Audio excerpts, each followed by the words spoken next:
আমি প্রথমে যে আয়াতটি তেলাওয়াত করেছি সূরাতুস সাফের ৮ এবং ৯ নম্বর আয়াত। আল্লাহ পাক পবিত্র কালামের এই দুটি আয়াতে বলছেন, হে নবী সাল্লাল্লাহু আলাইহি ওয়াসাল্লাম, আপনি বলে দিন তারা আল্লাহর নূরকে শরীয়ত ও তাদের মুখ দিয়ে নিভিয়ে দিতে চায়, কিন্তু আল্লাহ তার নূরকে পরিপূর্ণরূপে প্রকাশ করে দেবেন, যদিও কাফেরা তা অপছন্দ করে।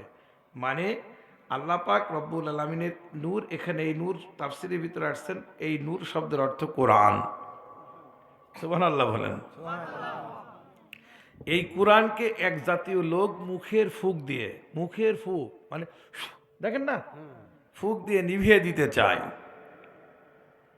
আল্লাহ বলছেন এই কথা যে ব্যক্তি বলে যে মুখের ফুঁক দিয়ে আমি নিভাই দেব, কিন্তু আল্লাহ বলছেন যে এর চাইতে আর জালেম কি আছে পৃথিবীতে, যে আল্লাহ পাকের কোরআন তারা মুখের ফুঁক দিয়ে নিভিয়ে দিতে চায়, কিন্তু আল্লাহ তার নূরকে পূর্ণরূপে প্রকাশ করবে। মানে কোরআনকে আল্লাহ পাক পূর্ণ জায়গায়, সব জায়গায় বিজয় দান করবে। বলেন সুবহানাল্লাহ। তাইলে কোরআন বিজয় হোক, এটা আপনারা চান? কে কে চান? হাত তুলে বলেন আল্লাহু আকবার। আওয়াজ হয় নাই, আর একবার বলেন, একটু জোরে বলেন। কারণ হচ্ছে তাকবীরের ধ্বনিতে কাফের বেঈমানদের পেটে যদি শিশু সন্তান থাকতো, তাকবীরের ধ্বনিতে ও প্রসব হয়ে যেত। বলেন সুবহানাল্লাহ। তাইলে আমরা যে তাকবীর দেব, এই তাকবীরের ধ্বনিতে অত্র অঞ্চলের মানুষগুলো বুঝবে যে এই মাদ্রাসার পক্ষে আমরা আছি। মাদ্রাসা এখানে কারোর ব্যক্তিগত মাদ্রাসা না, এই মাদ্রাসাতে শেখায় হয় কি? কোরআন। শেখানো হয় কি? হাদিস, কোরআন, এইগুলো, তাই না?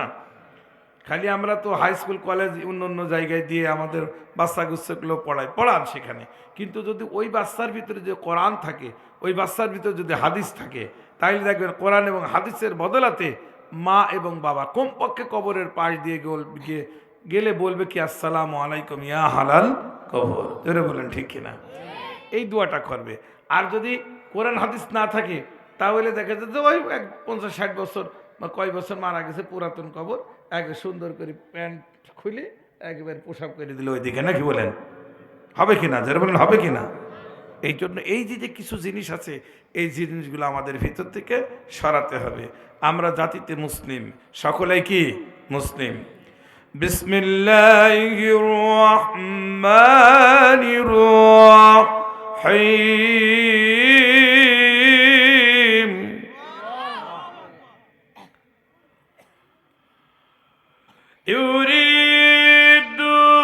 ইউরিদুনা লিইউতফিউ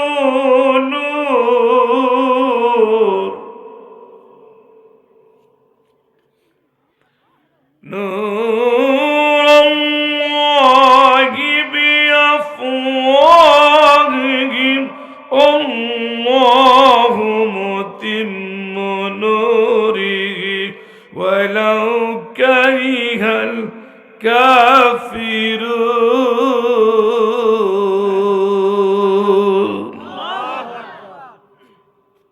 আল্লাহ বলছেন যে ইউরিদুনা, তারা চায়, ইউতফিউ মানে নিভিয়ে দিতে চায় আল্লাহর নূরকে, মানে শরীয়তে আল্লাহর নূরকে নিভিয়ে দিতে চায়, আল্লাহর কোরআনকে নিভিয়ে দিতে চায় যারা। আল্লাহ বলছে এই কোরআনকে আমি আল্লাহ পাক রব্বুল আলামিন পূর্ণ প্রকাশ করব, সমস্ত জায়গায় কোরআনের আইন, কোরআন ফোকাস হবে। জোরে বলেন সুবহানাল্লাহ। কিন্তু এটা অপছন্দ করে কারা? কাফেররা। জোরে বলেন ঠিক কিনা? কারা অপছন্দ করে? এখন কাফের কারা? কাফের মানে অস্বীকারী। জোরে বলেন ঠিক কিনা? এখন কাফের কারা? বলে হুজুর কাফের তো আর পারিনি, নাকি বলেন? কাফের যারা আল্লাহ এবং আল্লাহর দেওয়া বিধান অনুসারে যারা চলে না, আল্লাহর বিধানকে অমান্য করে, তারাই কি কাফের। এই জন্য আমরা যারা এখানে উপস্থিত রয়েছি, আব্বাজানের বন্ধুরা, আমরা কাফের হতে চাই না। চাই? আমরা সকলেই মুমিন। আমরা কি মুমিন? আল্লাহ কত আদরে এই মুমিনদেরকে ডেকেছেন। ইয়া আইয়ুহাল্লাযীনা আমানু হে ইমানদারগণ, হে মুমিনগণ। মুমিনদেরকে আল্লাহ পাক আদরে ডেকেছেন, সুবহানাল্লাহ বলেন। কেন মুমিনদের আদরে ডাকে? আমি তো প্রায় প্রায় মঞ্চে বলি, মুমিনদের আদর করে ডাকেন এই জন্য মুমিনদেরকে ভালোবাসেন কে? আল্লাহ। এই জন্য আদর করে ডাকেন। এক রাজামশাই কাক আর কোকিল পোষেন। কি পোষেন? কাক আর কোকিল। এখন কাক পোষেন আর কোকিল পোষেন। কোকিলের কম খেতে দেয়, কাকরে বেশি খেতে দেয়। রাজামশাই ঘোরাঘুরি করে আর দেখে যে মানে ইয়ের ভিতরে আপনার ওই যে কি বলে খাসি নাকি, হ্যাঁ খাসার ভিতরে বেশি দেখে এরকম তাকায় দেখে কাকের ইয়েতে বহুত খাবার, আর এইভাবে তাকায় দেখে কোকিলের খুব কম খাবার। রাগ হয়েছে, খুব রাগ। তো রাগ হলে রাজামশাই বলছে, বেটা তুমি এই কাক আর কোকিল পোষো খুব ভালো, কিন্তু কাককে বেশি খেতে দাও আর কোকিলকে কম খেতে দাও, কারণ কি? বলে কোকিলকে কম খেতে দিই এই জন্য, হ্যাঁ কোকিলকে কম খেতে দিই এই জন্য যে কোকিলের ডাকটা আমার কাছে খুব ভালো, জোরে বলেন সুবহানাল্লাহ। আর কাককে আমি না সরি কোকিলকে কম খেতে দিই এই জন্য ও বেশি বেশি ডাকবে, আর ডাকলে আমি খুব ভালো আমার ভালো লাগবে। আর কাককে বেশি খেতে দিই এই জন্য ও যখন কা কা করে ডাকে ও আমার কানের ভিতরে যায়, এজন্য বেশি করে খেতে দিই যাতে চুপচাপ করে ঘুমান। তো অনেকেই বলে যে হুজুর আমরা তো মুমিন মুসলমান, আমরা আল্লাহ পাক অর্থ সম্পদ খুব কম দেয়, কিন্তু যারা নামাজ নাই কালাম নাই ইহুদি অন্যান্য কাফের বেঈমান তাদের কোটি কোটি টাকার মালিক। সারা পৃথিবীতে মোড়লগিরি করছে কে? আমেরিকা না? আমেরিকার ওই সেই কি যেন ওর নাম, ওই ট্রাম্প, বুঝতেছেন? টাক না ওর নাকি, ওর মাথায় চুল আছে, টাক ছিল না একটা নাম কি যেন, ডবল বুশ না কি যেন, হ্যাঁ ডাবল বুশ। তো এরা এরা সারা বিশ্বটাকে নিয়ন্ত্রণ করে, কিন্তু ওরা কি মুসলিম নাকি? ওরা কি মুসলমান? তাহলে মুসলমান না মুসলিম না, তারা বিশ্বকে একদম নিয়ন্ত্রণ করে। কারণ আল্লাহ পাক রব্বুল আলামিন ওদের দিয়েছে যারা ওরা বেশি রকম লাফালাফি না করে চুপচাপ থাক। আর বেশি কম খেতে দিয়েছেন কাদেরকে? যারা মুমিন, যারা একবার যখন ইমান এনে ডাক দেয় আল্লাহ, আল্লাহ পাক প্রাণ ভরে যায়, আল্লাহ বান্দার গোনা মাফ করে দেয়, বলে সুবহানাল্লাহ। এই জন্য পৃথিবীতে মুসলিম যারা তারা সংখ্যা একেবারে কম, কিন্তু আল্লাহ পাক রব্বুল আলামিন এদের পরীক্ষা বেশি দিয়েছেন। কেন? যে এই পরীক্ষায় দেওয়ার কারণে এরা ডাকবে আল্লাহ, তোরে বলেন ঠিক কিনা? এই যে আপনি এখান থেকে তাড়াহুড়া করে যদি ওই মসজিদে নামাজ পড়তে যাচ্ছেন, এই হেয়ারিং না কি ই আছে না, ইটের রাস্তা, রাস্তায় যদি আপনার ইটের সাথে যদি পা লাগে তাহলে কি বলবেন? ওরে মারে নাকি বলেন? তাহলে কি সওয়াব আছে? ওরে মারে মানে আপনি সন্তুষ্ট হলে মাকে ডাকলেন, আর মা বলবো ও বাবা কি হয়েছে নাকি বলেন। আর যদি জিভ খাওয়ার পরে বা ওষুধ খাওয়ার পরে যদি আপনি বলেন আল্লাহ, খুশি হবেন কে? এই জন্য আমাদেরকে এইরকম বড় বড় ছোটখাটো বিপদ দেয়, এই জন্য দেয় যে বান্দা আমাকে ডাকবে আল্লাহ, জোরে বলেন সুবহানাল্লাহ। আর যদি এরকম না দিয়ে শুধু টাকা পয়সা দিয়ে পরিপূর্ণ করে রাখতেন তাহলে আর ও কোনো সমস্যা নাই, তো চাইলেই পাচ্ছি, তাইলে ও কি আল্লাহরে ডাকবে? ডাকবে না। এই জন্য সারা পৃথিবীতে ইহুদি নাসরা খ্রিস্টান বেঈমান কাট্টা কাফেরদেরকে কাকের সাথে এই লোকটা তুলনা করেছে, ওরা কাক আর আমরা কি? কোকিল। বুলবুলি তোর কণ্ঠেরি গান এতই মধুর লাগে, এতই মধুর লাগে, সুবহানাল্লাহ। না জানি তোমার কণ্ঠ দিয়ে নবী মোহাম্মদ নামটি জপেছিলে, তাই তো বুঝি কণ্ঠেরই গান এতই মধুর লাগে, এতই মধুর লাগে। কারণ এই কণ্ঠ দিয়া আল্লাহ পাক রব্বুল আলামিনের নবীর নাম উচ্চারণ হওয়ার কারণ কণ্ঠের সুরই পাল্টাই গেছে, যারা বলেন ঠিক কিনা? এই জন্য নবীর পক্ষে যদি থাকা হয় খুশি হন কে? আর একবার একটু জোরে। নবীর পক্ষে থাকবেন বিজয় লাভ হবে, নবীর পক্ষে থাকবেন খুশি হবেন আল্লাহ, জোরে বলেন ঠিক কিনা? ভাইরা আমার, একজন কাট্টা কাফের বেঈমান নবীর পক্ষে একদিন থাকার কারণে, নবীর পক্ষে একদিন পৃথিবী কোনোদিন না, ওর জিন্দিগিতে যতদিন হায়াত ছিল, যতদিন হায়াত ছিল কোনোদিন নবীর পক্ষে তিনি সমর্থন করেন নাই।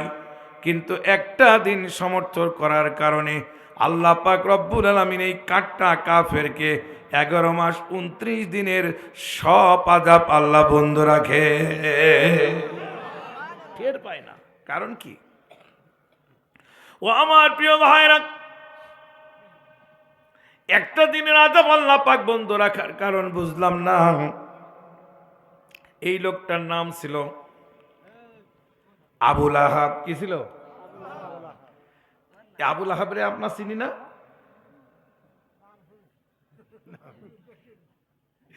নাম শুনেছি নাকি? মনে মনে চিনি, যে পাতাম তাহলে দিতাম নাকি বলেন? আবুল আহাব এই লোকটা, ইনার স্ত্রী নাম ছিল উম্মে জামিলা। এই মহিলা ছিল এত বড় খারাপ মহিলা, বিশ্বনবী যা যা করত তার বিরোধিতা করতেন। বিশ্বনবী যে রাস্তা দিয়ে যেতেন কাটা পুঁতে রাখতেন। বিশ্বনবী ইসলাম সম্পর্কে যত মন্তব্য, খারাপ মন্তব্য এলাকার ভিতরে প্রচার করত, পৃথিবীতে নয়, উনার এলাকার ভিতরে প্রচার করত। নবীর সম্পর্কে বাজো বাজো মন্তব্য করতেন। এই মহিলার নাম কি ছিল? উম্মে জামিলা। এই মহিলা খুব খারাপ মহিলা ছিল। বাংলাদেশেও এরকম মহিলা আছে কিনা? কই? তাই না তো স্যার, কই? ও চলে গেছে, ও দেখেন। ভাইয়ের আমার বন্ধু, এই জন্য আপনাদের ক্ষেত্রে বলতে চাই, উম্মে জামিনার মতন এত বড় মহিলা, এই ব্যক্তির জন্য আল্লাহ পাক কোরআন শরীফে আয়াত নাজিল করেছেন। একটা সূরা দিয়া দুইজন ব্যক্তির নামে উচ্চারণ করেছেন। একজনের নাম ছিল আবুল আহাব, আর একজনের নাম ছিল উম্মে জামিলা। দুইজনকে উল্লেখ করে একটি সূরা নাজিল করেছেন। ওই সূরাটির নাম সূরাতুল লাহাব। ভাইরা আমার, এই লাহাব, এর নাম আবুল আহাব। এটা হচ্ছে রাসূল সাল্লাল্লাহু আলাইহি ওয়াসাল্লামের আপন চাচা ছিলেন আবুল আহাব। এ ব্যক্তি একটা দিন আল্লাহ পাক রব্বুল আলামিন তিনাকে একটা দিন কবরের আযাব বন্ধ রাখতো। এত বড় কাট্টা বেঈমান, কাফটা কাফের, একটা দিন আযাব বন্ধ রাখবে। কেন রাখবে একটু শুনে নিন। আল্লাহ পাকের পয়গম্বর বিশ্ব নবী সাল্লাল্লাহু আলাইহি ওয়াসাল্লাম তার ছোটবেলার ছোট্ট জীবনীর ভিতরে পাওয়া যায়। আল্লাহর পয়গম্বর যেদিন দুনিয়াতে আসবেন ওদিন ছিল রবিউল আউয়াল। রবিউল আউয়াল মাস 570 খ্রিস্টাব্দে 12ই রবিউল আউয়ালে আমার পয়গম্বর দুনিয়াতে আসেন। নবী যেদিন দুনিয়াতে আসবেন, বিশ্ব নবী সাল্লাল্লাহু আলাইহি ওয়াসাল্লাম এতিম নবী, উনার বাবা মারা যান। আল্লাহু আকবার। বাবা মারা যান, ঘরের ভিতরে কেউ ছিল না, শূন্য একটি ঘর।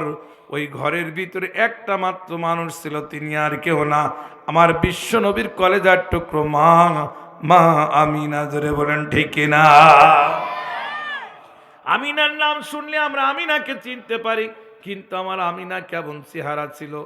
আহা, যার পেটে আমার নবী দুনিয়াতে এসেছেন, ওই মা আমিনা ছোট্ট একটি ঘরের ভিতরে ছিল। আমরা তার জীবনীর ভিতরে দেখলাম মা আমিনার ঘরে কোনোদিন আলো বা বাতি জ্বলতো না, কিছুক্ষণের জন্য জ্বললে আবার নিভে যেত। এত অন্ধকার, এত সুন্দর একটি ঘর ছিল। সেই ঘরের ভিতরে একদিন না, 2 দিন না, শত শত দিন ধরে আল্লাহু আকবার জীবন যাপন করেছিলেন যিনি, তিনি আমার পয়গম্বরের আম্মা আমিনা। জোরে বলুন আল্লাহু আকবার। আমিনার পেটে যেদিন দুনিয়ায় আসবেন, আল্লাহু আকবার, ওই দিন ছিল রবিউল আউয়াল, রোজ সোমবার 570 খ্রিস্টাব্দে। আবুল আহাব পাশের গ্রামে একটা মিটিং ছিল, পাশের গ্রামের মিটিং। আল্লাহু আকবার। উনি অনেক রাত্রেবেলা উঠেই মিটিংয়ে চলে গেছেন। আর এদিকে উনার সাথে একজন সামসা থাকতেন, দালাল থাকতেন, সব সময় তার সাথে চলতো ফিরতো।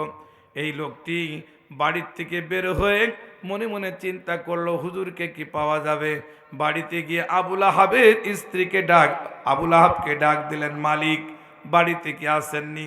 মালিকের স্ত্রী উম্মে জামিলা এ মহিলা ছিল, কোনো পরপুরুষ যদি একা একা পেত তার সতীত্ব নষ্ট করত, তাইলে বোঝা গেল আবুল আহাবের স্ত্রী উম্মে জামিলা ছিল কি খারাপ মহিলা।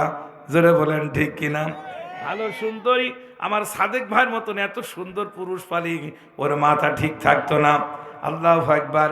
ঠিক এরকম আল্লাহ পাকের কুদরতের নিয়ামত, ওই রাস্তা দিয়ে ওই লোকটি যাচ্ছিল, হঠাৎ করে ঘরের ভিতরে ডাক দিচ্ছেন, মালিক আছেন? দেখছেন না মালিক তো নাই। ঘরের ভিতর থেকে আওয়াজ দিয়া বলছে, মালিক নাই তো কি হয়েছে, আমি আসি উম্মে জামিলা। বলে না না আমি যাব। বলছে উনি অনেক আগে চলে গেছে। উনি বর্ণনা করছেন, আবুল আহাব বর্ণনা করছেন, আমার বডিগার্ড আসতে দেরি হয়ে গেছে। আমি যখন আল্লাহু আকবার বাড়ির থেকে রওনা হয়ে গেছি, এরপরে যাওয়ার পর আমাকে খুঁজে না পেয়ে উনি যাচ্ছেন। আল্লাহু আকবার। কিছু দূর যাওয়ার পরে আমার মরা ভাই আব্দুল্লাহর বাড়ির দিকে যাওয়ার পর হঠাৎ করে দেখে মিট মিট করে আলো জ্বলছে। আমার মরা ভাই আব্দুল্লাহর বাড়ি, মিট মিট করে আলো জ্বলা দেখে আমার সঙ্গে একটু আগায় গেল। ব্যাপার কি? কতদিন কত পথ চললাম, কত শতদিন চললাম, এই পথে দেখি আমিনার বাড়িতে কোনো আলো জ্বলে না। আজ কেন আলো জ্বলে, কারণ কি? একটু আগিয়ে গেলাম, যাওয়ার পরে দেখি আল্লাহু আকবার ঘরের ভিতরে মিট মিট করে আলো জ্বলছে। জানালার ফাঁক দিয়ে দেখলাম দুলনার ভিতরে একটা সুন্দর মাসুম সন্তান ঘুমিয়ে আছে। তার শরীর থেকে আল্লাহ তো নূর জ্বলিয়েছে, যার কারণে মা আমিনার অন্ধকার ঘরটা আমার আল্লাহ আলোকিত করে দিয়েছে। আওয়াজ হয় না? একটু জ্বলে ঘরটা আলোকিত হয়ে গেছে। এই দেখি উনি দৌড়িয়ে, এত সুন্দর তাইলে মরা ভাই আব্দুল্লাহ স্ত্রী আমিনার পেটে সন্তান হয়েছে খবরটি দেওয়ার জন্য খুব দৌড়িয়ে গেল। আর ওদিকে আবুল আহাব বিচার শুরু করে দিয়েছে। হঠাৎ করে আবুল আহাবকে দেখে মাঝখান থেকে অনেক লোকের ভিতরে ওই যে বললাম না, তার বডিগার্ড নামটা মুখের ইয়েতে ডাক দিয়ে দিল, ইয়া আবুল আহাব। রে, ও আমার সাথে বেড়ায়, আমার এই সেই, কিন্তু আমি একটা নেতৃত্ব দিচ্ছি, এখানে কে এসে আমার নাম ধরা ঠিক হবে? পাশের থেকে একজন বলছে, এই আমাদের নেতার নাম ধরলে তোর এখনই বিচার হবে। কি বিচার? আশপাশের লোক বললো কোনো কথা শোনা যাবে না, নেতার নাম ধরার কারণে ওর এখনই মৃত্যুদণ্ড।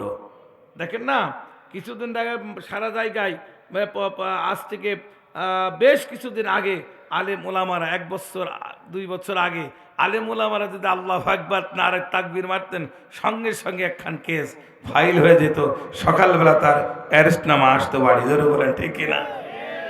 কি অবস্থা! আল্লাহ পাক রব্বুল আলামিন সুবহানাহু ওয়া তাআলা কি খেলায় সেটাই আপনাদের খেদমতে বলতে চাই। আল্লাহ কিভাবে সংরক্ষণ করে আল্লাহর নূরকে, সেটাই আমি বোঝাতে চেয়েছি। ইউরি আল্লাহ পাক রব্বুল আলামিন বলছেন, এমন সুন্দর করে আমি আল্লাহ পাক আমার নূরকে হেফাজত করি। আর আমার নূরের পক্ষে যারা থাকে, আমার নূর আওলার পক্ষে যারা থাকে, নবীর পক্ষে যারা থাকে, দ্বীনের পক্ষে যারা থাকে, আল্লাহ পাক রব্বুল আলামিন তাকে সহযোগিতা করে। একটু এ কথাটাই আমি বোঝাতে চেয়েছি। ঘরের ভিতরে আল্লাহু আকবার আলো দেখে উনি দৌড়িয়ে চলে গেলেন। আবুল আহাবকে বলেন, ইয়া আবুল আহাব, মালিক। মালিক অমনি করে রেগে গেল। আশপাশের লোক বলছেন, হুজুর আপনার নাম ধরার কারণে ওনাকে মৃত্যুদণ্ডিত করা হবে। সবাই এক বাক্যে রাজি হয়ে গেল। সাইদ নামের ওই ছেলেটি মনে মনে চিন্তা করলো, মালিকের নাম আমি ভুলে ধরে ফেলেছি, এখন বিপদ, যা হয় তাই। এইবার মাথাটা নিচু করে চুপ করে থাকলো। যে যা পারছে তাই বলছে যে আমাদের এত বড় নেতার নাম যখন ধরেছে, তোমার পরিণাম খারাপ। এরপরে ওনাকে একটি বড় জায়গায় নেওয়া হলো, বিশাল পাথরের উপরে উঠানো হলো। পাহাড়ের উপরে ছোট্ট একটা পাথরের উপরে উঠায়া ঘাটটা নিচু করে বলে, চুপ থাকো, এখনই তোমার ঘাট থেকে মাথা আলাদা করা হবে। মাথাটা নিচু করে চুপ করে চোখের পানি ঝরায় কাঁদে আর বলে, আল্লাহ আমার শেষ জীবনের ইচ্ছাটা, এই ইচ্ছাটা যদি পূরণ হয়ে যেত, যে খবরটা আনলাম এটা যদি দিতে পারতাম, তাইলে আমি মরেও শান্তি পেতাম। মালিক, ও মালিক, আপনার কাছে আমার বড় চাওয়া, বড় পাওয়া, বলে কি? বলে এখন না আপনার সাথে শত শত দিন চললাম, কোনোদিন আপনার সাথে বেয়াদবি করি নাই, আজ কেন বেয়াদবি করলাম? আপনি কি একবার একটু জিজ্ঞাসা করবেন না? বলে কি? বলে আমার মন থেকে ভুলে আমার বের হয়ে গেছে আপনার নাম। হুজুর, আপনি আমাকে ক্ষমার দৃষ্টিতে দেখুন, ফাঁসি দিয়ে দেন, কোনো সমস্যা নাই, আমাকে শিরশ্ছেদ করে দেন, ঠিক আছে, কিন্তু শেষ জীবনের শেষ ইচ্ছাটা কি পূরণ করা যাবে না? সরম উপস্থিত জনগণ বলো, ঠিক আছে, কি এমন ইচ্ছা তুমি বলো। বলে যে কথাটা বলতে সে আমার ফাঁসির মঞ্চে এসে দাঁড়িয়ে গেলাম, মাথার ধড় আলাদা হয়ে যাবে, আমি সেই শেষ ইচ্ছাটির কথা আমি বলতে চাই, অনুমতি দেওয়া হলে এবার তুমি বলুন। তখন বলছেন, মালিক, শত শত দিন আপনার বাড়ির থেকে বাড়ির পাশ দিয়া যায়, কোনোদিন আপনার মরা ভাই, আপনার বাড়ি তার বাড়ির পাশে একটা বাড়ি, ওই বাড়িটা কার? বলে ওটা আমার মরা ভাই আব্দুল্লাহর বাড়ি। বলে আব্দুল্লাহর বাড়িতে কোনোদিন আমি লাইট জ্বলতে দেখি নাই, আলো জ্বলতে দেখি নাই, কিন্তু আজকে আসতে গিয়ে আপনাকে যখন বাড়িতে পেলাম না, আপনার বাড়ি তারপরে কয়েকটা বাড়ির পরে দেখলাম একটি ছোট্ট বাড়ি, যেটা আমার আপনার মরা ভাই আব্দুল্লাহর বাড়ি। বাড়িটা মিটমিট করে আলো জ্বলছে, মনে মনে চিন্তা করলাম ব্যাপার কি, একটু যাই না কেন। যেই জানালার ফাঁক দিয়ে দেখি, মালিকিরে, একটি সুন্দর দোলনার ভিতরে শিশু নবী, আপনার মরা ভাইয়ের স্ত্রী আমিনার পেটের থেকে একটি নেক সন্তান দিয়েছেন, সন্তানটা দোলনার ভিতরে শোয়ায় রেখেছে, আর অন্ধকার ঘরটা আমার আল্লাহ আলোকিত করে দিয়েছে। জোরে বলেন আল্লাহু আকবার। এই দেখেন, আমি সুন্দর খুশির সংবাদ, কুরাইশ বংশে কোনো আল্লাহু আকবার সন্তান নাই। কুরাইশ বংশের প্রদীপের খবরটা দেওয়ার জন্য মালিক আপনার কাছে এসেছি, মালিক এই খবরটা দেওয়ার জন্য। আবুল আহাব এভাবে মাথাটা নিচু করেন, সাত আঙ্গুলটা এভাবে করে দিয়া বলছে, আমার বংশের প্রদীপের খবর দেওয়ার কারণে সাইদ রে, তোকে আমি ফাঁসি থেকে আমি মুক্ত করে দিলাম। এই হাতটা দিয়া এই ইশারা করলো। মায়ের আমার, নবীর পক্ষে শুধু একটা দিন বিশ্ব নবীর জন্মের কথা শোনেন, কুরাইশ বংশের প্রদীপের কথা শোনেন, শাহাদাত আঙ্গুল দেয়া এরকম করে তাকে ফাঁসি থেকে, আল্লাহ মাথার শিরশ্ছেদ থেকে তাকে বাঁচায় দিল। দেওয়ার পরে উনি চলে গেল। আল্লাহু আকবার। এরপরে শত শত দিন আল্লাহু আকবার দুনিয়ার ভিতরে কয়েকটা দিন থাকার পরে তিনি ইন্তেকাল করলেন। বেশ কিছুদিন পরে আবুল আহাব মারা গেল। বেশ কিছুদিন মারা যাওয়ার পরে ওনার ভাইয়ের কাছে স্বপ্ন যোগে দেখাচ্ছেন, আল্লাহু আকবার, আব্বাস আপনি ঠিকই বলেছেন, আল্লাহু আকবার, তবে স্বপ্নের ভিতরে আমি আবুল আহাব কি বলি, ভাই আব্বাস তোমার একটু শুনতে হবে। আব্বাস বলে, ভাই কি বলবা? বলে, আমাকে আল্লাহ পাক একটা দিন কবরের আযাব আমার বন্ধ রাখে, 11 মাস 29 দিনের এত আযাব আমি সহ্য করতে পারি না। 11 মাস 29 দিনের আযাব আমি সহ্য করতে পারি না, কিন্তু একটা দিন আমাকে ফজরের নামাজের পরে আমার এই শাহাদাত আঙ্গুলটা আমার মুখের ভিতরে কে যেন তুলে দেয়। মুখের ভিতরে দেওয়ার সঙ্গে সঙ্গে আমি চুষতে থাকি, চুষার সঙ্গে সঙ্গে শাহাদাত আঙ্গুলের ভিতর দিয়া আল্লাহ পাক রব্বুল আলামিনের কুদরত নিজাম মধুর স্বরূপ আমার মুখের ভিতরে যেতে থাকে। আমি এই শরাব খেয়ে 11 মাস 29 দিনের সব আযাব আমি ভুলে যাই।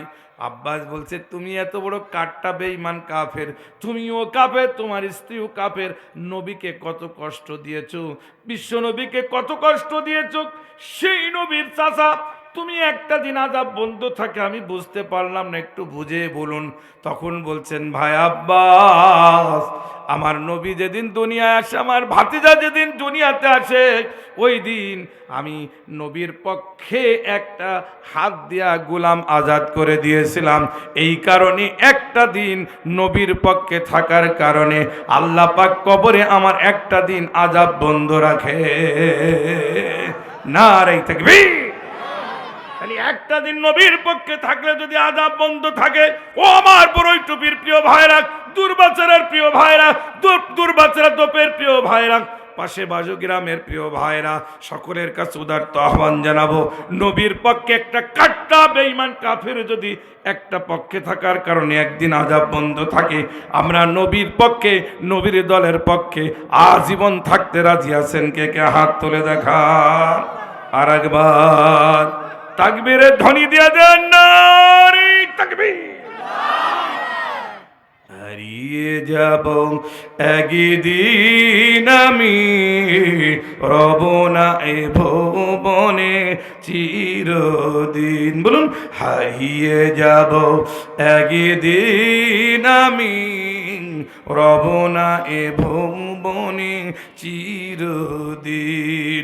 ক্ষমা করে দিও, বলুন, ক্ষমা করে দিও তোমরা আমায়, আহা, ক্ষমা করে দিও তোমরা আমায়, ভুল করে থাকি যদি কোনো দিন। হারিয়ে যাব একদিন আমি, রব না এ ভুবনে চিরদিন। ভাইর আমার, বন্ধু আমার, তাহলে নবীর পক্ষে থাকবো, থাকবো কি? জোরে বলেন, থাকবো কি? একজন সাহাবী, আল্লাহু আকবার, আল্লাহু আকবার, একটি মরুভূমির বালুকণার পাশে চোখের পানি দিয়ে যে কাঁদে আর বলে, এমন একজন নবী আসবে, তৌরাত কিতাব পড়ে আর বারবার করে চুমা খায়, এমন একজন নবী আসবে রে, ওই নবীর উম্মত হতে পারলে, ওই নবীর উম্মত হতে পারলে, নবীর পক্ষে থাকতে পারলে, আমরা ইহকালে শান্তি, পরকালে আল্লাহ আমাদের মুক্তি দিয়ে দেবে। শুধু কি তাই, আল্লাহ পাক রব্বুল আলামিন ইহকাল পরকালে মুক্তি দিবে। শুধু কি তাই, আল্লাহ আমার জীবনের সব গুনাহ মাফ করে দেবে। শুধু কি তাই, আমাদের আমলেরও হেফাজত করবেন কে? আর একবার একটু জোরে, বিসমিল্লাহির রাহমানির রাহিম। দয়াময় পরম দয়ালু আল্লাহর নামে শুরু করলাম। আল্লাহ এবার বলছেন, ইয়া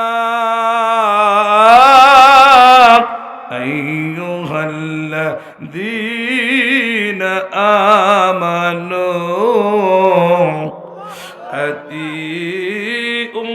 আতিউল্লাহ ওয়া আতিউর রাসূল।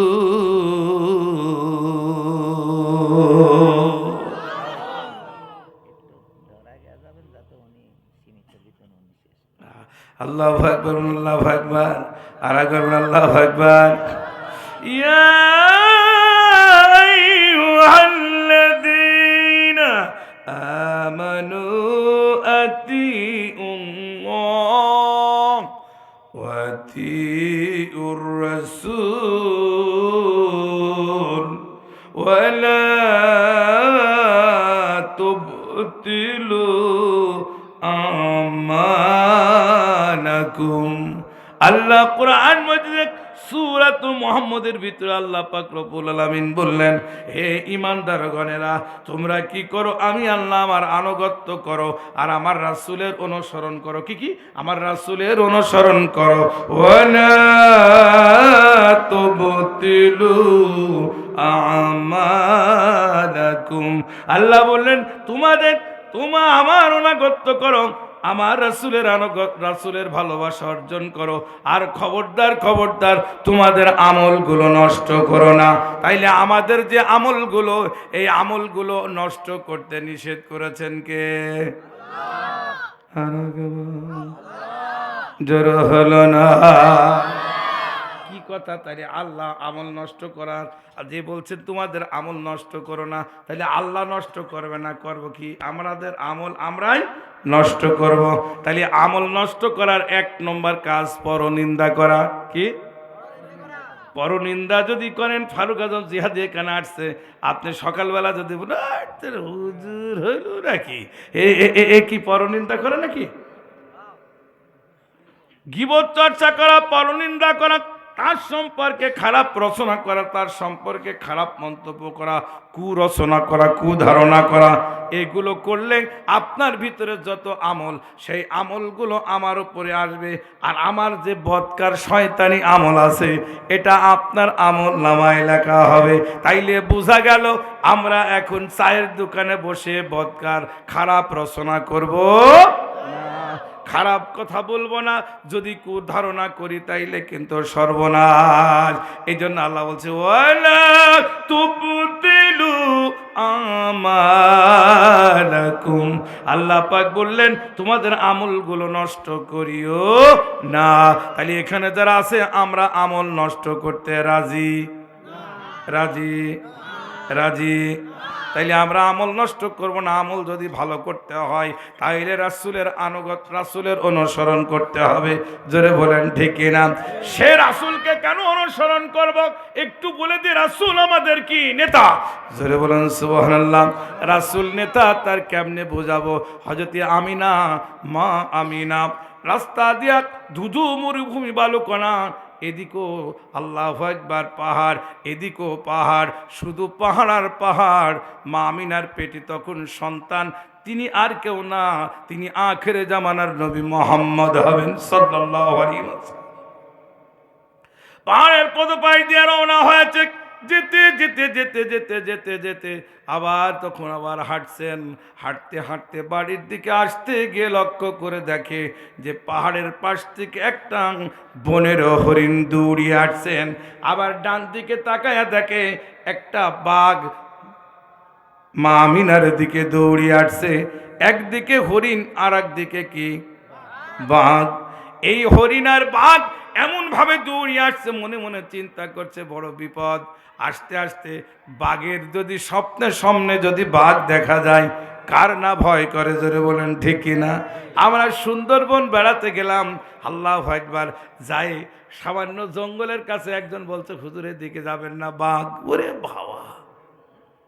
এই যে আল্লাহু আকবার, এইভাবে চতুর্দিকে যখন বাঘের যে একটা ভিতরের আতঙ্ক শুরু হয়ে গেল, আমার আব্বাজানা বন্ধুরা, এই জন্য আপনাদের ক্ষেত্রে বলতে চাই, এইরকম ভাবে শুরু হয়ে গেল। আল্লাহর পয়গম্বরের আম্মা অমনি করে দূর দূর করে কাঁপতে লাগলো যে এই দিক থেকে হরিণ আর এই দিক থেকে বাঘ। বাঘ দেখে ভয় আসলো, হরিণ দিকে মনে সান্ত্বনা আসলো। দুইটা আসতে আসতে আসতে আসতে আল্লাহু আকবার, মা আমিনার কাছাকাছি আসার পরে বাঘও সিজদায় রত, হরিণও সিজদায় রত। বলেন সুবহানাল্লাহ। কি কথা! বাঘে চিনলো, মাছে চিনলো, চিনলো বনের হরিণে, চাচা হইয়া আবু জাহেল চিনলো না মোর কি নবীকে। আমার নেতাকে চিনলো না, কিন্তু বাঘে চিনেছে, মাছে চিনেছে, সিজদায় রত। আল্লাহু আকবার। এবার মুখটা তুলে হরিণের আল্লাহু আকবার মুখটা, জবানটা খুলে গিয়েছে। আবার এদিকে বাঘেরও জবান খুলে গেছে। বাঘ বলে আম্মা জান, যদি আপনি সাধারণ কোন মহিলা হতেন তাহলে আপনাকে আমি হাড্ডি হুড্ডি চিবায় রক্ত মাংসগুলো সব খেয়ে ফেলতাম। কিন্তু মা, আপনার পায়ে সিজদা দিলাম এই জন্য, আপনার পেটে একটি সন্তান রয়েছে, তিনি আর কেউ না, তিনি হবে আখের জামানার পয়গম্বর। সারা মাকলুকের শ্রেষ্ঠ মাকলুক আপনার পেটে রয়েছে। বলেন আল্লাহু আকবার, বলেন আল্লাহু আকবার। ভাই আমার বন্ধু, এই জন্য আপনাকে আল্লাহু আকবার আমি সম্মান করলাম, ইজ্জত দিলাম। এই বলে দুজন চলে গেল। আল্লাহর পয়গম্বর সাল্লাল্লাহু আলাইহি ওয়াসাল্লামের আম্মা বাড়িতে চলে গেল। একদিন না, দুই দিন না, উনি জানতেন যে আমার পেটে যে সন্তান হবে, ওই সন্তানই হবে নেতা। জোরে জোরে বলেন ঠিক কিনা? আর অনেক বড় ঘটনা, এই নবীর অনেক নিদর্শন রয়েছে। সেই নবীর আনুগত্য আমরা করব, সেই নবীর অনুসরণ করব। সেই নবীকে মহব্বত করতে পারলে ইহকালে শান্তি, পরকালে মুক্তি পাওয়া যাবে। আর নবীর সাথে বিরোধিতা করলে সূরাতুল লাহাবের শেষ অংশ কি বলছেন? তাব্বাত ইয়াদা আবি লাহাবি ওয়া তাব, মা আগনা আনহু মালুহু ওয়া মা কাসাব, সায়াসলা